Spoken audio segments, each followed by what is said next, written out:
Hace unas semanas, el mundo, y digo bien el mundo porque fue una noticia de alcance mundial, quedó impactado con la detención de el mayor capo mafioso de la actualidad, el capo di tutti capi, Matteo Messina Denaro.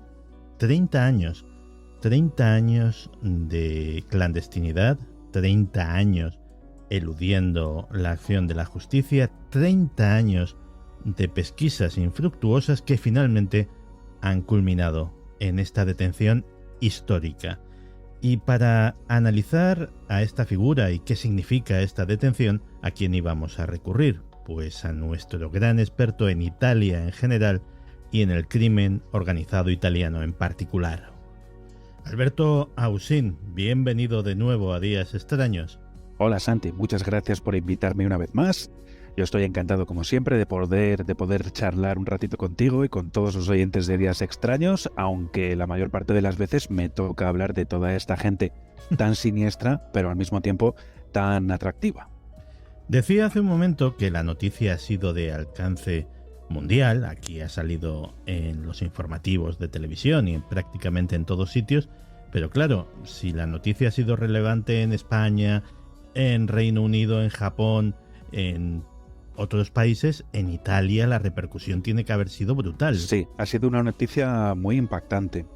Y después de los primeros momentos en los que era todo alegría y sorpresa y también un poco de confusión, ahora ya cada vez hay más noticias en realidad y ya hablaremos luego, Santi, de cómo esta madeja, esta telaraña siempre tan compleja en torno a Cosa Nostra y en torno a una figura casi fantasmagórica como era o como es Matteo Messina Denaro, pues ya empiezan a salir noticias que hablan de un posible pacto entre el Estado y Cosa Nostra para que este hombre se entregase o para que fuese capturado. En fin, hay muchísima marejada, están hablando todos los días sobre esta cuestión, están hablando todos, políticos, periodistas, fuerzas del orden, también algún que otro mafioso, como después veremos. Es una noticia muy impactante que comenzó hace pocos días, que continúa y que ya veremos hasta dónde llega. Pues si te parece, para dar contexto y poner el toro en suerte, vamos a empezar por el personaje en sí. ¿Quién es Matteo Messina Denaro y cuál es su papel en la historia de la mafia siciliana? Pues mira, Santi, Matteo Messina Denaro puede ser considerado uno de los grandes capos de la vieja mafia y uno de los principales aliados del clan de los Corleoneses durante la Segunda Guerra de Mafia, de la que después hablaremos.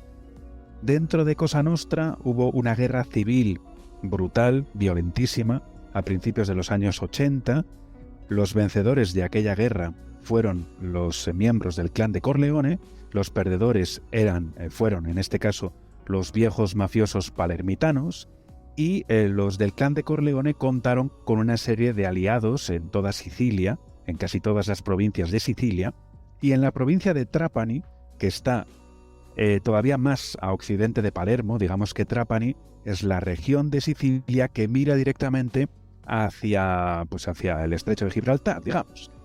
Bueno, pues en esta provincia había un clan mafioso que sigue existiendo, que es el clan de Castelvetrano, que estaba comandado por un señor llamado Francesco Messina Denaro y por su hijo, que es Matteo Messina Denaro.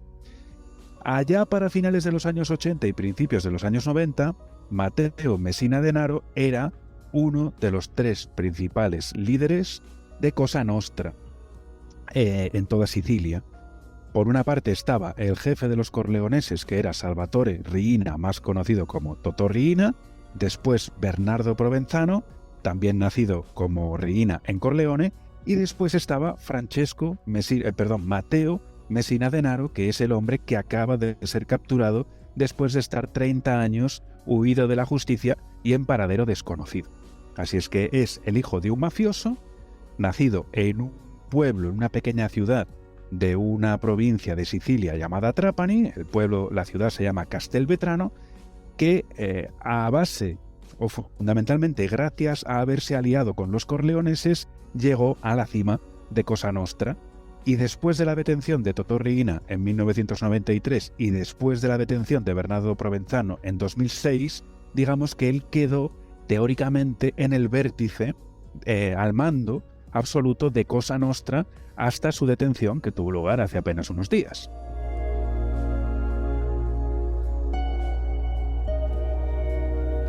Supongo que Matteo Messina Denaro es hijo de la evolución histórica de la mafia. Y precisamente quería preguntarte cómo ha evolucionado la mafia siciliana desde la época rural de antes de la Segunda Guerra Mundial hasta la actualidad. Recuerdo esas escenas del Padrino en la Sicilia rural, la Sicilia campesina, y también me imagino que esto con el tiempo habrá ido desapareciendo. Claro, para intentar averiguar un poco quién es este individuo y cómo es la mafia a día de hoy, hay que hacer un poco de historia. Y podemos dividir la mafia fundamentalmente en dos etapas históricas principales, la mafia siciliana. Por una parte, la etapa anterior a la Segunda Guerra Mundial y por la otra, la etapa posterior a la Segunda Guerra Mundial hasta la actualidad. En la etapa anterior a la Segunda Guerra Mundial, la mafia era un grupo criminal que en el campo, en el mundo rural, era principalmente una mafia que se dedicaba al contrabando, al robo de ganado, que se dedicaba a este tipo de actividades. También cometían homicidios, asesinatos, pero ligados a estas actividades. Si un mafioso digamos que era denunciado porque se le veía robando ganado, pues después el guardés que ponía la denuncia pues terminaba siendo asesinado o desaparecía. En fin, hasta cierto punto la actividad mafiosa anterior a la Segunda Guerra Mundial, sobre todo en el campo, se parecía mucho al bandidaje que había pues en el lejano oeste o en la España del siglo XIX y también en buena medida también en Italia y en España en la primera mitad del siglo XX incluso. Tipo Luis Candelas, una cosa así. Sí. En las ciudades, por ejemplo en Palermo, pues era algo parecido con alguna actividad más. También la extorsión, la explotación de la prostitución, el juego clandestino. Pero digamos que todo lo que tenía que ver con Cosa Nostra y con la mafia se circunscribía única y exclusivamente a la isla de Sicilia. Los mafiosos podían tener más o menos poder. Empezaban ya a coquetear con la política, algún mafioso podía ser al mismo tiempo el alcalde de su pueblo, pero no iba más allá de estas fronteras, ¿no? de la propia isla de Sicilia. Pero claro, después de la Segunda Guerra Mundial todo esto cambia. Y cambia fundamentalmente por dos motivos. El primero es por el boom económico que va a vivir Italia a partir de los años 50 y sobre todo a partir de los años 60, que va a hacer que Italia se convierta en un país desarrollado, industrializado y cada vez más potente. Entonces, como el volumen de negocio en general y el dinero empieza a abundar cada vez más en Sicilia y en toda Italia, pues la mafia, digamos que se mete dentro de todos estos negocios, continúa la mafia con los negocios ilegales, descubre la gallina de los huevos de oro de los negocios ilegales, que es el tráfico de estupefacientes, y luego empieza a reciclar también todo ese dinero, lo empieza a lavar para meterse cada vez más en negocios completamente legales. Además, después de la Segunda Guerra Mundial comienza la pasión que va a tener Cosa Nostra por la política, de forma directa o indirecta. Si en Sicilia tú quieres ganar elecciones o querías ganar elecciones, le tenías que comprar los votos a Cosa Nostra. Hay muchos consejeros, tenientes de alcalde, alcaldes, concejales, que podían incluso llegar a estar adscritos dentro de algún clan mafioso. Y esto yo creo que ya nos da la pista para comprender un poco por qué ha evolucionado tanto Cosa Nostra. Pero quizás un factor menos conocido pero muy relevante es el papel que jugó Italia durante la Guerra Fría. Desde finales de la Segunda Guerra Mundial hasta 1991, Italia va a ser un país en enorme disputa, en gran tensión durante la Guerra Fría. Es un país en el que la presencia de los Estados Unidos de América es apabullante, pero al mismo tiempo era un país hasta la caída de la Unión Soviética en el que existía el Partido Comunista más importante de todo Occidente, que en ocasiones era incluso el partido más votado, pero un Partido Comunista italiano que nunca dejaron gobernar.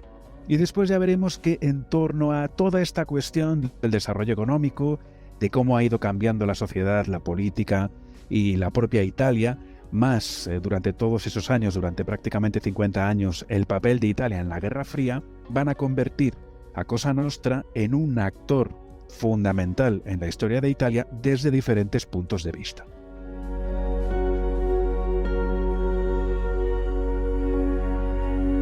Nos hablas de la Segunda Guerra de Mafia, lo cual nos hace deducir que hubo una primera, y ya nos hablarás algún día, eso espero, de cómo fue aquello. Pero ahora quería preguntarte cuál es el papel del clan mafioso de los Messina Denaro en la Segunda Guerra de Mafia. Pues los Messina Denaro se aliaron y el clan de Castelvetrano se alió con los a la postre vencedores de la Segunda Guerra de Mafia. Durante los años 60 y 70, Cosa Nostra creció como nunca. Después de la Primera Guerra de Mafia y hasta principios de los años 80, Cosa Nostra consiguió más dinero que nunca con todos sus negocios ilegales y también con los legales. Por aquel entonces, el clan de Corleone era una fuerza de choque, ¿no? Se les consideraba unos paletos, unos palurdos, unos villanos, pero eran al mismo tiempo auténticas máquinas de triturar. Si necesitabas matar a alguien, crear un comando de choque y mandarlo a utilizar armas automáticas contra alguien, tenías que mandar a los corleoneses, y muy especialmente a Totò Riina, a Bernardo Provenzano, cuando eran jóvenes todavía, y también a los hermanos Bagarella y a otros del clan de Corleone. Lo que sucedió es que los corleoneses, y con su líder a la cabeza, Luciano Liggio, que en realidad estaba en la cárcel desde 1974, pero ellos urdieron un plan para hacerse con el poder absoluto. Y como en realidad solo conocían un método para trabajar, que era dispara primero y pregunta después, se fueron infiltrando en la comisión de Cosa Nostra en Palermo. Digamos que hasta aquel momento el corazón de Cosa Nostra se encontraba en Palermo. La mafia palermitana era la más poderosa, la más influyente, todos en Sicilia tenían que hacer lo que decían los mafiosos palermitanos, pero los corleoneses no estaban de acuerdo. Y lo que hicieron fue crear este plan, es decir, vamos a ir a por todos nuestros enemigos en Palermo, vamos a hacernos con el control de Cosa Nostra de una forma muy sencilla. Vamos a comprar, vamos a corromper a todos aquellos que podamos, y aquellos que no se dejen corromper directamente los vamos a matar. Y es lo que hicieron. No se sabe exactamente cuánta gente murió durante la durante la Segunda Guerra de Mafia, que se desarrolló entre 1981 y 1984. Se calcula que entre 1.000 y 2.000 personas fallecieron directamente relacionadas con Cosa Nostra, y efectivamente los corleoneses se salieron con la suya, se hicieron con el poder, y los Messina Denaro se aliaron desde el primer momento con los corleoneses. Ellos estuvieron plenamente de acuerdo con este plan y fueron fieles hasta la muerte de los corleoneses. Y además se sabe que Matteo Messina Denaro fue uno de los secuaces más fieles de Salvatore Riina, alias Totò Riina. Con lo cual ya vemos que en aquella época, aunque no eran particularmente conocidos en general para la opinión pública, los Messina Denaro se aliaron con el clan vencedor, a fin de cuentas, y Matteo Messina Denaro era casi uña y carne con Totò Riina. ¿Y cómo se ha mantenido Matteo Messina Denaro en el liderazgo del clan mafioso de Castelvetrano? ¿Y qué relación ha ido teniendo con los corleoneses? Bueno, eso es un poco complicado de explicar, Santi, porque en realidad Matteo Messina Denaro es casi una especie de fantasma. Se saben muchas cosas sobre Totò Riina, se saben muchas cosas sobre Bernardo Provenzano, pero te puedo garantizar que cuando te empiezas a interesar en las cuestiones de la mafia tienes que escarbar mucho hasta que por primera vez sale a la superficie el nombre de Matteo Messina Denaro. Porque no es un personaje particularmente conocido hasta que no se convirtió, digamos, de forma extraoficial, en el líder de Cosa Nostra, que esto vino a ser en torno al año 2006. Pero tienes que saber también, Santi, que durante todos estos años, durante estos 30 años, pues ha habido muchas dudas en torno a Matteo Messina Denaro. del que apenas se conocían 2 fotografías, solo había una grabación de su voz, de una vez que fue interrogado. Matteo Messina Denaro, hasta hace menos de una semana, nunca había pisado la cárcel. Había quien decía que este hombre no existía, otros decían que estaba viviendo en el extranjero, otros que había muerto, otros que estaba en Castelvetrano o prácticamente al lado de su ciudad natal, allí viviendo desde hacía 30 años. Lo que sucede es que cuando los corleoneses consiguen hacerse con el poder dentro de Cosa Nostra, van a desarrollar, sobre todo desde finales de los 80 hasta principios de los 90, en realidad, vamos a ver cómo te explico yo esto, Santi. 2 jueces que todos conocemos, Giovanni Falcone y Paolo Borsellino, se pusieron a perseguir a la mafia allá por mediados de los años 80.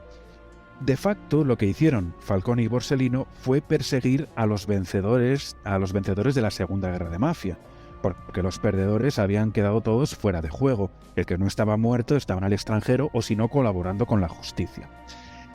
En ese maxi proceso contra la mafia, contra Cosa Nostra, que tuvo lugar entre el año 86 y 87, allí se condenó a cadena perpetua tanto a Totò Riina como a Bernardo Provenzano. Pero que yo recuerde, desde luego no a Matteo Messina Denaro, que ni siquiera sé si estaba imputado en esa causa, y tampoco a su padre, a Francesco Messina Denaro. Claro, Totò Riina y Bernardo Provenzano fueron juzgados en contumacia porque no les habían detenido. Y de hecho, hasta el año 93 no fue capturado Totò Riina. Entonces, estos 2 jueces, Falcone y Borsellino, fueron capaces de crucificar a Cosa Nostra. Fueron capaces por primera vez de demostrar que Cosa Nostra era una organización criminal, que tenía una serie de ritos de iniciación, que tenía un organigrama bien preciso, que habían estado actuando desde hacía un montón de años. Fueron capaces también de desvelar que habían existido 2 guerras de mafia, que estaban juzgando a los vencedores de la Segunda Guerra de Mafia, y en realidad fue un golpe durísimo el que infligieron estos 2 jueces a los vencedores de la Segunda Guerra de Mafia. Así todo, en aquella época, al mando de Cosa Nostra estaba Totò Riina. Su segundo al mando era Bernardo Provenzano. Y el tercero, aunque casi nadie lo conocía y se sabía muy poco sobre él, era ya Matteo Messina Denaro. ¿Por qué? Pues presumiblemente porque tanto Totò Riina como Bernardo Provenzano eran unos hombres que matando eran muy buenos, que podían mantener una gran autoridad sobre toda la Cosa Nostra que había vencido en la Segunda Guerra de Mafia, pero digamos que ellos carecían de una mínima educación formal, eran prácticamente semianalfabetos, no tenían unos contactos muy sólidos ni en el mundo de la política, ni en el mundo de la masonería desviada, cosa que sí tenía Matteo Messina Denaro, que había heredado de su padre, Francesco Messina Denaro. Porque en Trapani, de todas las provincias sicilianas, en Trapani es donde más logias masónicas hay, dentro de un país como es Italia, que está a reventar de logias masónicas. Algunas son legales, pero otras son cubiertas. Y está claro que Matteo Messina Denaro tenía esta clase de contactos y tenía estas capacidades que seguramente le eran muy útiles a Totò Riina, pero que el propio Totò Riina no tenía. Por eso Riina quería tener cerca a Provenzano y quería tener cerca también a Matteo Messina Denaro.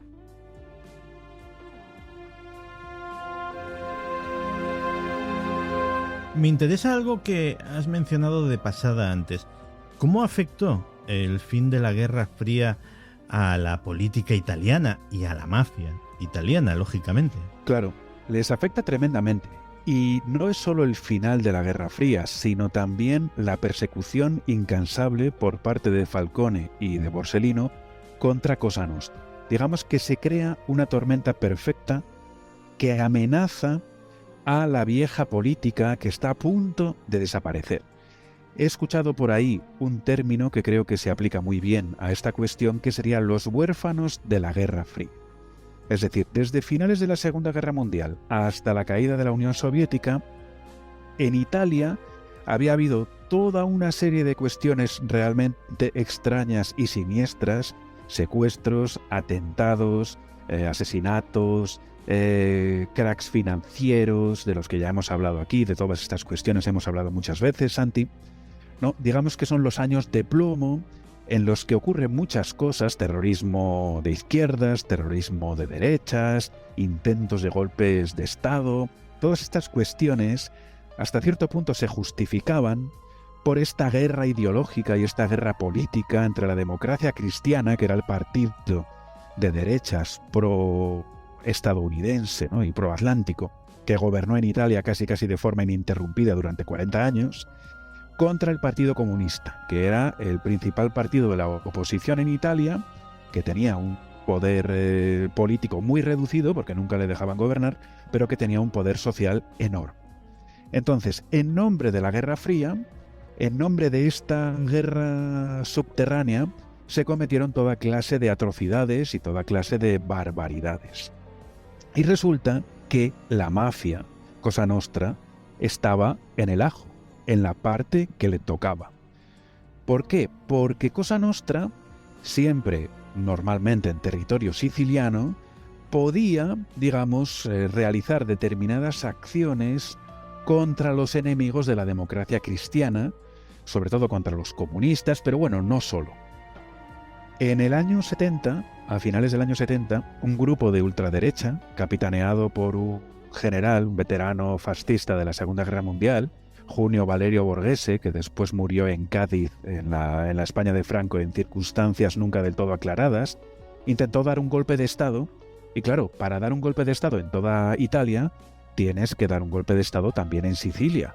Y claro, para dar un golpe de Estado en Sicilia tendrás que contar con Cosa Nostra. O bien la aplastas por completo, ¿no?, como si fuese una guerra, o bien cuentas con su apoyo.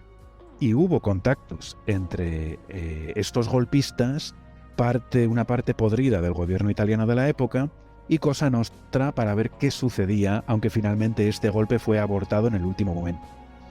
Pero también un general de los Carabinieri, vicecomandante de los Carabinieri en aquel momento, experto en la lucha antiterrorista, llamado Carlo Alberto Dalla Chiesa, el gobierno lo quitó de ser el jefe del antiterrorismo en Italia y lo mandó a Sicilia, teóricamente para luchar contra la mafia, precisamente durante la Segunda Guerra de Mafia, en 1982.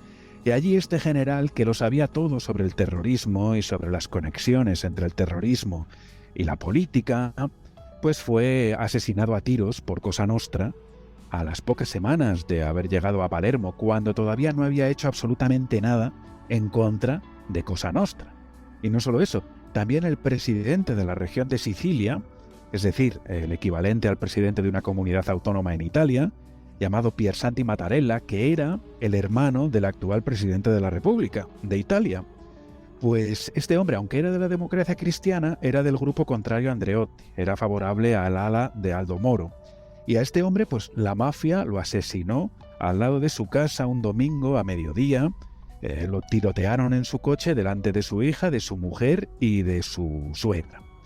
Por lo tanto, da la sensación de que en determinadas ocasiones han existido contactos muy estrechos entre la política italiana, o una parte podrida de la política italiana, una parte podrida de los servicios secretos italianos, con Cosa Nostra, para eliminar a determinados enemigos políticos que no eran tanto enemigos de Cosa Nostra como enemigos de los que mandaban o querían mandar en Roma y en toda Italia.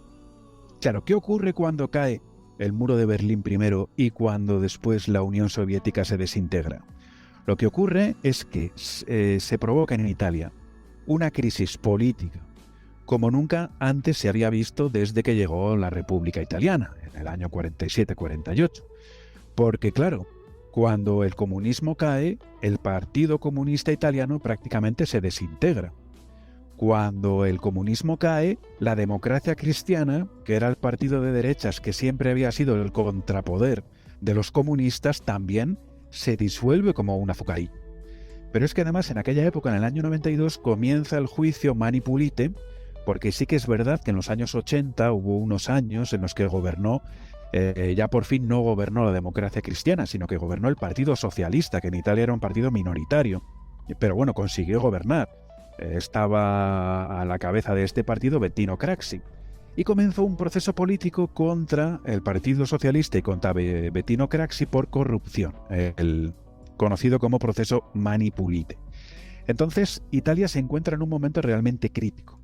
No hay un partido político que pueda gobernar, parece que la situación no puede ser más caótica, los mafiosos seguían allí a lo suyo, el Partido Comunista se ha hundido, la democracia cristiana se ha hundido, y por si esto fuera poco, resulta que entre la primavera y el verano de 1992 mueren brutalmente asesinados tanto el juez Giovanni Falcone como el juez Paolo Borsellino.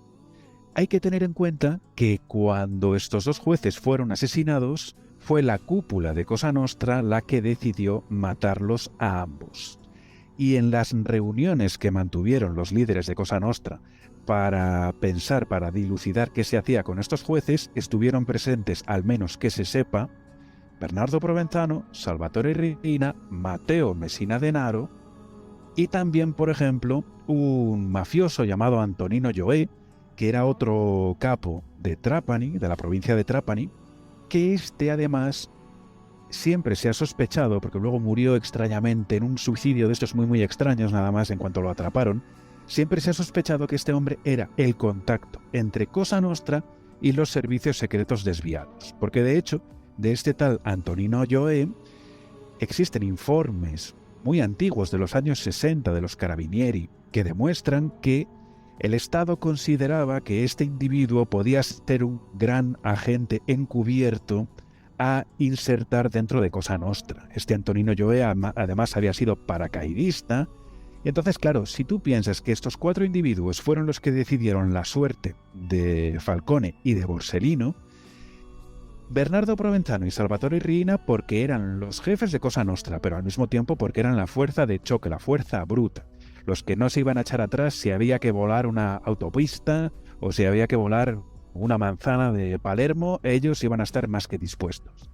Después, este tal Antonino Joe, el contacto dentro de los servicios secretos desviados, más Matteo Messina Denaro, que sería el contacto dentro de la masonería y de la política podrida en Italia.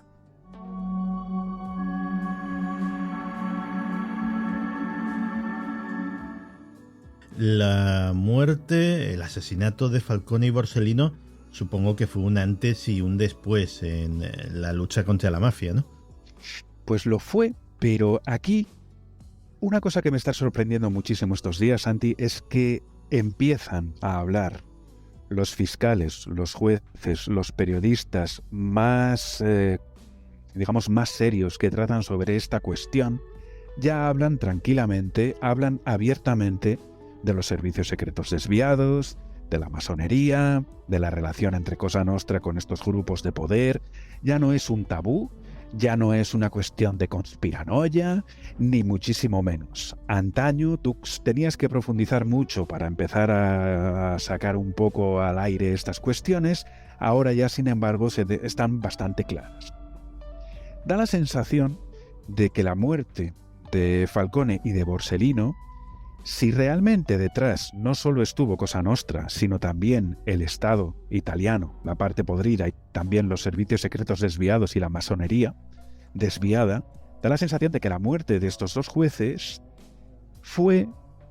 hay que enmarcarla dentro de un proceso más amplio y más complejo, creado, más que nada, para desestabilizar cuanto más mejor al Estado italiano a la hora de conducir a la población hacia un nuevo panorama político que había que crear de la nada precisamente por esta crisis política. Es decir, el Partido Socialista está fuera de juego por corrupción, el Partido Comunista se ha hundido porque se ha hundido la Unión Soviética, la democracia cristiana se ha hundido porque ya no existe la Guerra Fría.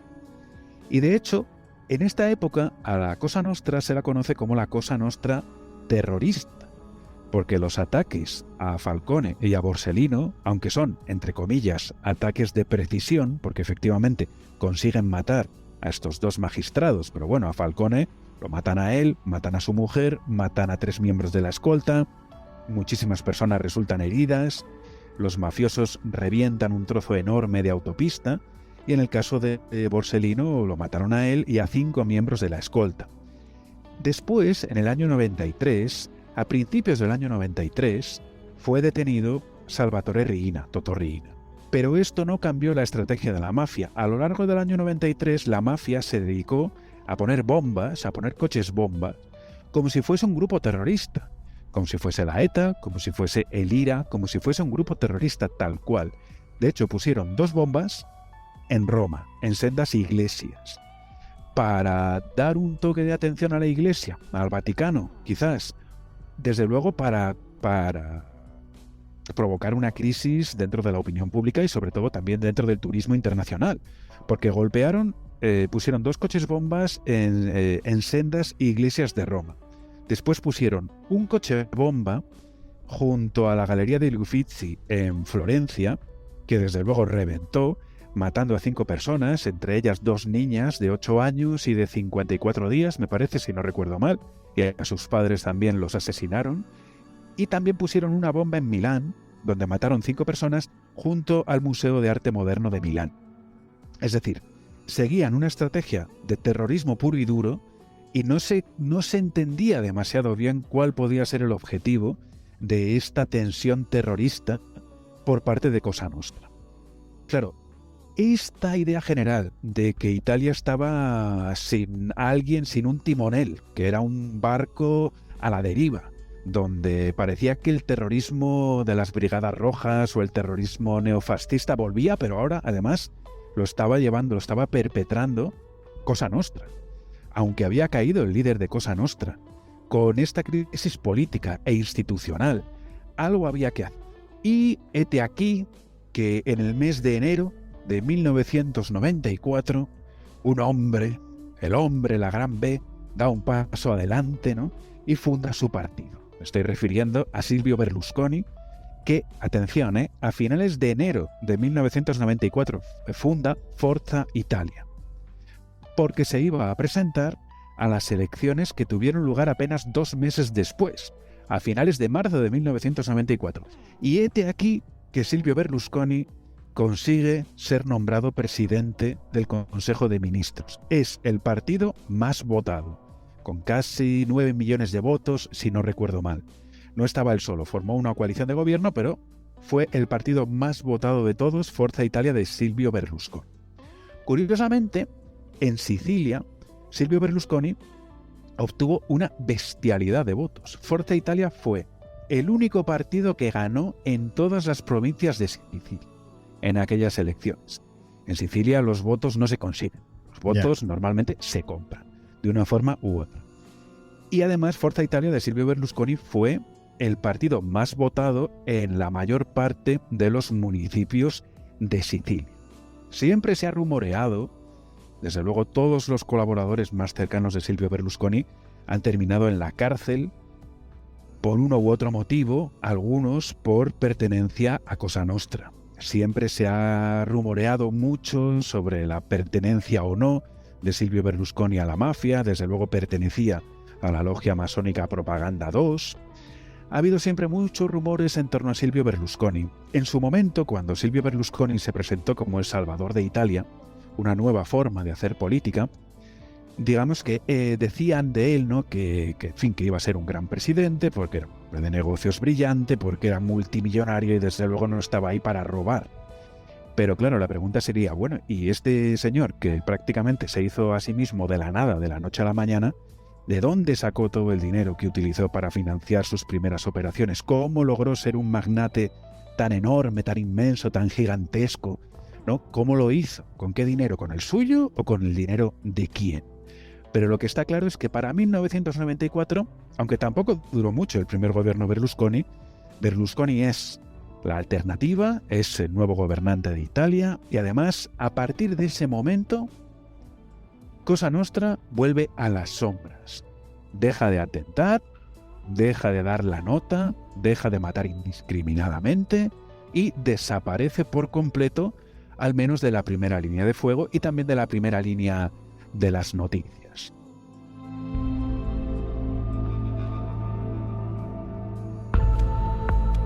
Supongo que lo más llamativo de esta detención es que es el final de 30 años de clandestinidad. Claro, 30 años fugitivo de la justicia. ¿Esto cómo se consigue?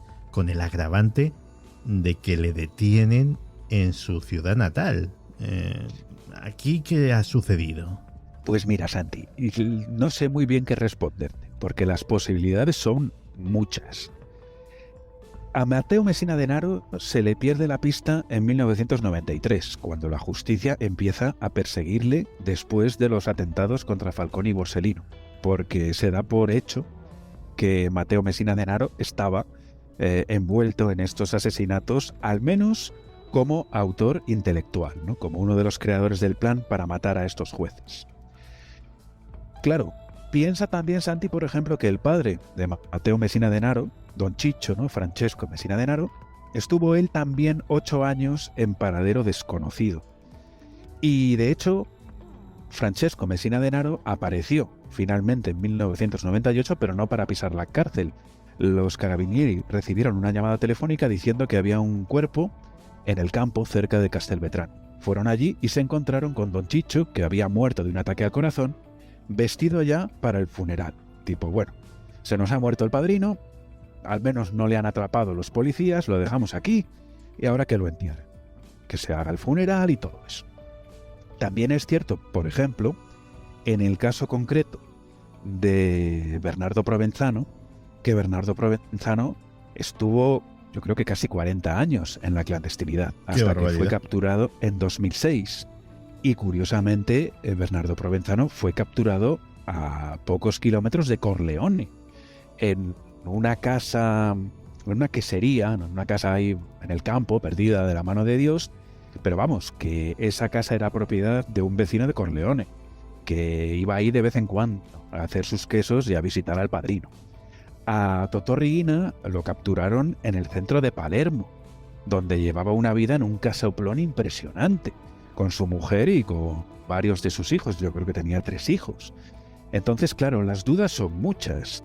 Por ejemplo, Santi, no te lo he comentado antes, pero si Cosa Nostra tuvo realmente estas relaciones con los servicios secretos desviados, con la política y con la masonería, es posible que cuando mataron tanto a Falcone como a Borsellino, estas manzanas podridas se repartiesen los documentos que les robaron a ambos magistrados después de los atentados, porque se sabe a ciencia cierta, y hay imágenes incluso, de la bolsa que llevaba Paolo Borsellino dentro del coche cuando fue asesinado, que un carabinieri o un policía, ahora mismo no lo recuerdo bien, cogió esa bolsa y se la llevó, y esa bolsa ha desaparecido. Las agendas que había ahí dentro, con los nombres presuntamente de una serie de políticos que estaban en connivencia con Cosa Nostra y con todo este tejemaneje podrido del que estamos hablando, bueno, es posible que estos capos de Cosa Nostra se hiciesen con parte de esa documentación, de manera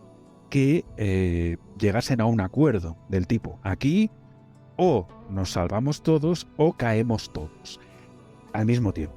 O si no, podemos ir negociando a ver qué verdad sale a la luz, a ver si nos conviene que un capo mafioso sea atrapado, y así. Y de hecho, pocos meses antes de que fuese capturado Totò Riina, un general de los Carabinieri dijo que era bastante posible que Totò Riina fuese capturado. Pero no te lo pierdas, Santi, porque el día 5 de noviembre de 2022, es decir, hace apenas 2 meses, un mafioso supuesto colaborador con la justicia concedió una entrevista a un canal de televisión, La 7, que digamos es el principal grupo privado de televisión. Él dijo en la televisión que, bueno, yo creo que es mejor que lo oigamos, si te parece, Santi, y luego comentamos alguna cosa. Genial, vamos a oírlo. C'è anche un governo nuovo, lei lo diceva prima. Sì.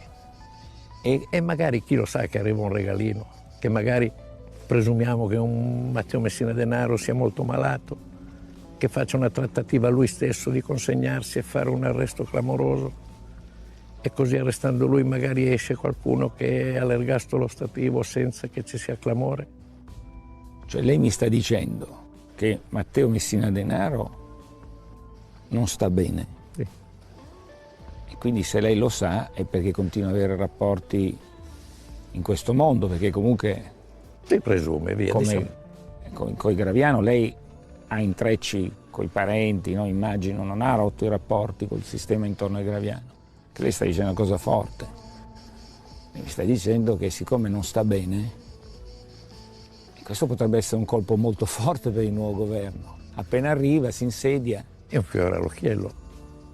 A ver, lo que he entendido con mis pocas entendederas de italiano es muy gordo. O sea, es que Matteo Messina Denaro no está bene, está malato, está enfermo y que básicamente por eso Cosa Nostra se lo podía envolver como regalo al gobierno, más o menos. Que no estaba per niente bene. Lo que está diciendo este señor, y 2 meses antes de la detención de Matteo Messina Denaro, es que, hombre, a lo mejor, pues qué sé yo, hay un nuevo gobierno, el gobierno de Giorgia Meloni, en el que no nos olvidemos que forma parte de la coalición de gobierno el propio Silvio Berlusconi y el partido de Silvio Berlusconi, y este señor está mandando un mensaje públicamente. Desde luego no lo hace por casualidad, y este mensaje demuestra que este señor no es un ex mafioso. Él habla de los hermanos Graviano, porque este señor pertenece al clan mafioso de Palermo, de Brancaccio Ciaculli, donde mandaban estos 2 hermanos Graviano, que siempre se han relacionado además con Silvio Berlusconi. No siempre se ha hablado de esta conexión hipotética entre los Graviano y Berlusconi. Bueno, pues lo que está diciendo este señor es que, hombre, para hacerle un regalo al gobierno, puesto que Matteo Messina Denaro está muy enfermo, a lo mejor Matteo Messina Denaro se puede entregar voluntariamente después de llegar a un acuerdo, de manera que pues esto sería un tanto a favor muy importante que se apuntaría al gobierno, y que después quizás el gobierno, cuando pase un poco todo este ruido mediático, podría revisar uno de los principales caballos de batalla que tienen los mafiosos con el Estado italiano, que es la ley carcelaria del 41 bis. La ley 41 bis es un auténtico quebradero de cabeza para los jefes mafiosos. Digamos que ahí encontraron la horma del zapato y han intentado siempre que han intentado negociar con el Estado, está siempre la cuestión del 41 bis.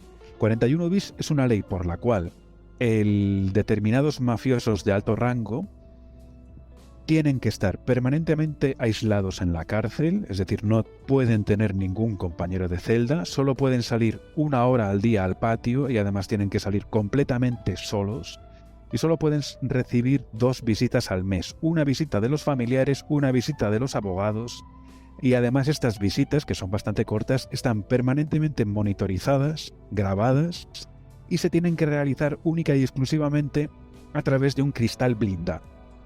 Entonces, claro, esto les impide, hasta cierto punto, mandar desde la cárcel, porque antes de la ley 41 bis, un capo en la cárcel, pues hombre, no te digo yo que fuesen como unas vacaciones de lujo, pero hacían lo que les daba realmente la gana. Sin embargo, desde que se les aplica esta ley, pues esto lo han notado mucho y están intentando por todos los medios que no se les aplique esa ley. ¿Cómo? Pues a lo mejor en los últimos 30 años en los que ha estado desaparecido Matteo Messina Denaro, fugado de la justicia, desde luego han bajado completamente el nivel de ruido. O sea, Cosa Nostra ya no mata indiscriminadamente, ya no ocupa titulares en las noticias, otros grupos criminales incluso se han vuelto más famosos que ellos en la propia Italia, como la Camorra o como la 'Ndrangheta. Y entonces incluso dicen, ¿por qué no hacemos ahora un intercambio? ¿No? Este hombre lo anunció con 2 meses de antelación. Podemos creerle o no, pero ahí está. Sigue saliendo estos días, continúa saliendo este hombre en la televisión, amenazando así de forma un tanto siciliana a este mismo periodista. Giletti se apellida, que es el que le hace las entrevistas.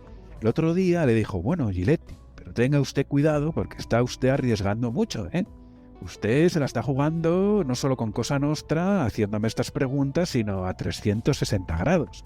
Como diciendo, cuidado, porque si pregunta usted lo que no debe, o yo por error digo lo que no debo, a lo mejor ahora usted lo termina matando a alguien, o termina usted suicidándose de forma extraña. No se lo dijo directamente, pero lo insinuó. Entonces, ¿cómo es posible que este tipo, Matteo Messina Denaro, se haya tirado 30 años huido de la justicia? Bueno, en parte podría ser por sus contactos dentro del mundo de la política, de la masonería, de los servicios secretos, que en algunas ocasiones, cuando estaba a punto de ser capturado, le avisaban para que huyese o para que se escondiese, o bien negociando directamente, o con una parte podrida del Estado, o a lo mejor incluso no tan podrida, negociando para decir, bueno, este es un problema que no os vais a quitar de encima, porque si estoy yo, pues estoy yo, conmigo podéis negociar, cuando yo no esté, vendrá otro y ya veremos, ¿no? Y de momento la mafia ya no es como la mafia terrorista, no es como la mafia de la Segunda Guerra de Mafia, es una mafia mucho más tranquila, mucho menos ruidosa. Claro, estos días se están saliendo entrevistas muy curiosas. Hace poco entrevistaban a los vecinos de Matteo Messina Denaro, al comisario de policía de la zona.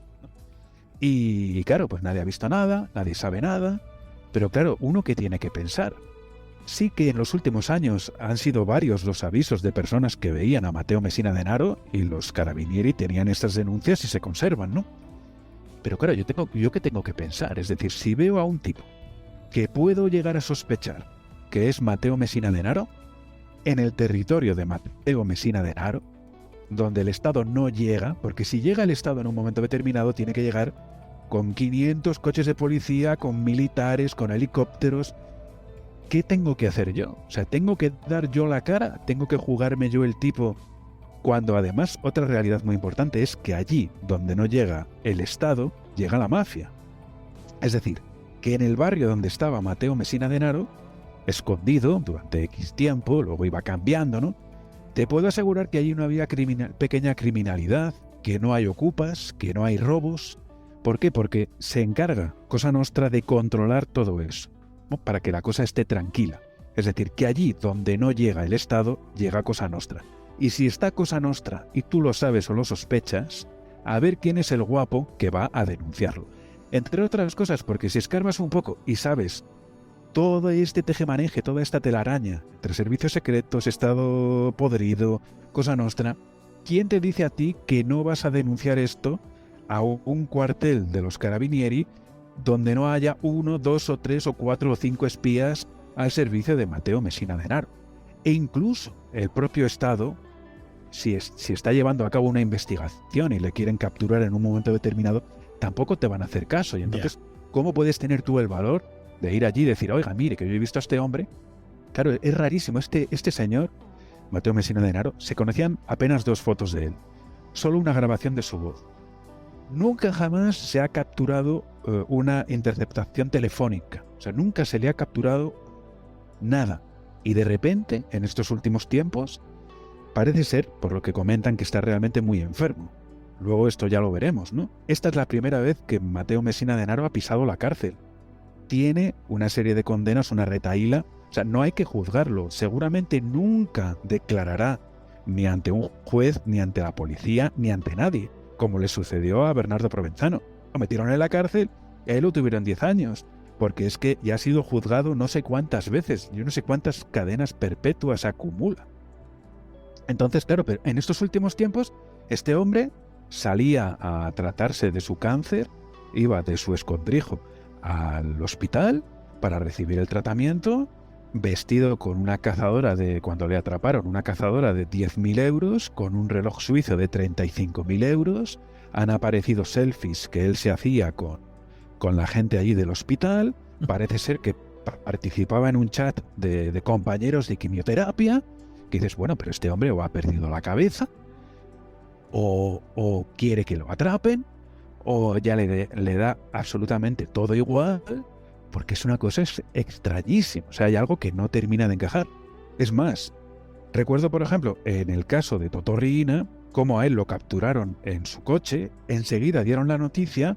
Se supone que se pusieron a vigilar el megachalet en el que vivía, pero que luego, porque decían, bueno, vamos a esperar a que vengan los compinches a llevarse de ahí todos los papeles y todo lo que tenga, y entonces les detenemos a todos. No se sabe muy bien qué pasó, que al final allí, cuando llegaron los compinches y se lo llevaron todos, llevaron hasta la moqueta, lo limpiaron todo con lejía, pues allí no había ningún carabinieri, con lo cual vaciaron la casa por completo, se lo llevaron todo y no encontraron nada.